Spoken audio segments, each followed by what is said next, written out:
After two well-received Bond films, the franchise reached new commercial heights with the release of Goldfinger in 1964. The film became so popular that some theaters had to screen it 24 hours a day to meet the overwhelming demand from audiences. According to the Guinness Book of World Records, Goldfinger was the fastest-grossing film ever made at the time. Sean Connery's third appearance as 007 is regarded by many fans as his best performance and possibly one of the greatest films in the entire franchise. The movie is based on Ian Fleming's 1959 novel of the same name. Sean Connery stars in the lead role as the fictional secret agent James Bond. The film also features Honor Blackman as Bond girl Pussy Galore and Gert Frobe as the titular villain, Goldfinger. Shirley Eaton also stars in the film, playing the iconic Bond girl, Jill Masterson. Interestingly, Sean Connery never traveled to the United States to film for this movie. All the scenes where he appears to be in the US were actually shot at Pinewood Studios, just outside London. This becomes evident in the scene where Bond walks into a room and discovers Jill Masterson's gold-painted corpse lying on the bed. When he enters the room, he flips the light switch downward to turn the light on, which is how light switches work in Britain, whereas in the US, switches are usually flipped upward. This film marked the first time a laser beam was used in a James Bond movie. In the original script, the scene featured a spinning buzzsaw, as in the novel, but it was decided to change it because the buzzsaw image had become too commonplace and unoriginal. Shirley Bassey, who recorded the film's theme song, sang while watching the opening credits on a screen in front of her so that she could synchronize her vocals with the visuals. When she hit the final high note, the credits were still rolling, forcing her to hold the note until she nearly passed out. The recreation of the Fort Knox repository at Pinewood Studios was incredibly accurate, considering that no one involved in the film had been allowed inside the real Fort Knox for obvious security reasons. The set looked so authentic that a 24-hour guard was stationed at Pinewood to ensure that no one would steal the gold bar props. The realism was so impressive that the Fort Knox controller sent a letter to the production company congratulating them on the detailed recreation of the famous gold depository. Initially, Aston Martin was reluctant to part with two of their cars for the film's production. The producers had to pay Aston Martin for their use. However, after the success of Goldfinger, Aston Martin never charged for the use of their cars in future Bond films. The producers originally wanted Orson Welles to play the role of Goldfinger, but they found out that he was too expensive. They ended up hiring Gert Frobe instead, though they had some conflicts with him because he demanded a share of the film's profits. In the end, they felt that they could have hired Welles for about the same cost.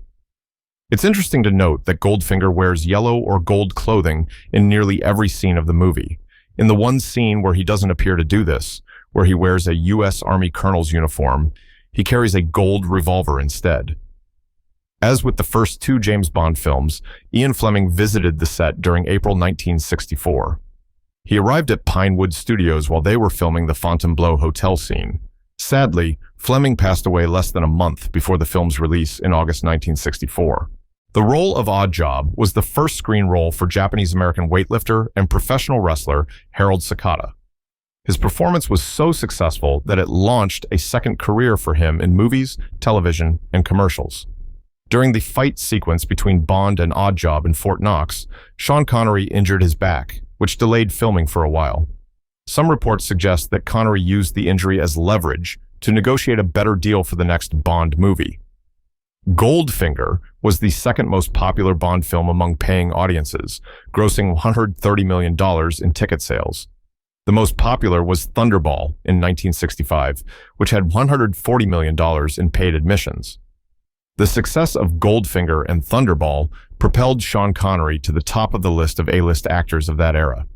It's said that Steven Spielberg liked Goldfinger so much that he bought an Aston Martin due to the impact the film had on him. The gadgets and equipment developed for the Aston Martin in the movie included front and rear overriders for ramming other vehicles, a weapons tray under the driver's seat, a headlight chamber containing triple-spiked nail clusters for firing at enemies, a radio telephone inside the driver's door paneling, and a thermos with a built-in hand grenade. However, these features were not used in the final version of the film. Interestingly, the Chrysler Corporation was one of the sponsors of the movie when it aired on American television, but they required the producers to edit out the part where Goldfinger remarks that automobiles were killing 60,000 Americans every 2 years. Some of Pussy Galore's all-female flying circus was actually played by men wearing blonde wigs. The movie pushed the boundaries of censorship for that time period. Looking back, it's surprising that they were able to get away with certain things in that era. The suggestive nature of Pussy Galore's name, played by Honor Blackman, was quite bold and achieved the shock value it was aiming for. It's said that during interviews promoting the film, Blackman would repeatedly say her character's name just to shock people, and it worked. When the film was released in the United States, it was marketed differently.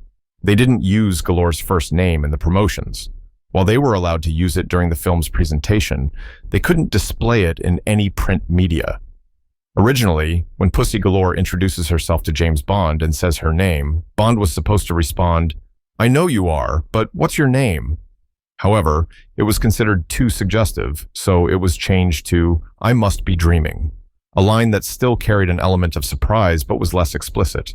It's amazing that this got past the censors. Honor Blackman developed a deep dislike for Sean Connery later in life. A few years ago, she declined the British government's offer of a CBE, an honor similar to a knighthood, stating that she didn't feel the need to accept such a title. She criticized Connery multiple times for accepting his knighthood from the British government, especially since he no longer lived in Britain and had resided in the Bahamas for many years. She argued that Connery wanted to have it both ways and felt that his principles were not very high. Blackman was a very opinionated woman and a bit of an oddball. In several interviews, she mentioned that she was selfish and couldn't live with anyone. It's clear that her admiration for Connery had significantly waned over time.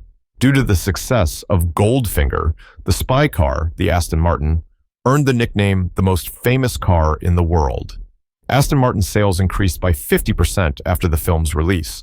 I remember there were toys of this Aston Martin, and every kid wanted one. I saved my money and bought one of these cars. It had the flipping license plate and the rims that extended from the wheel spokes to slice other tires. It was such a cool toy, and every kid wanted one. In the movie, Tilly Masterson's Ford Mustang was supposedly the first appearance of a Mustang in a film. The Mustang was introduced in April 1964, and the movie was released in December of the same year. Ford supplied many of the cars used in the movie, including the CIA agent's Thunderbirds, Goldfinger's henchman's cars, and the Lincoln Continental that was crushed. Goldfinger premiered in London in September 1964, with a general release in the United Kingdom the following day. They had trouble controlling the crowds, as so many people wanted to see the movie. The U.S. premiere took place on December 21, 1964, at the DeMille Theater in New York. The film opened in 64 cinemas across 41 cities and eventually peaked at 485 screens. Goldfinger is a classic film that deserves to be rewatched. Even today, I am still amazed that this was allowed to be shown, especially considering how strict censorship was during that time. Growing up in that era, the fact that the movie was so daring only made it more enticing to watch. Here we finish. Thank you for your attention. Like and subscribe, as there are many interesting things ahead. Good luck.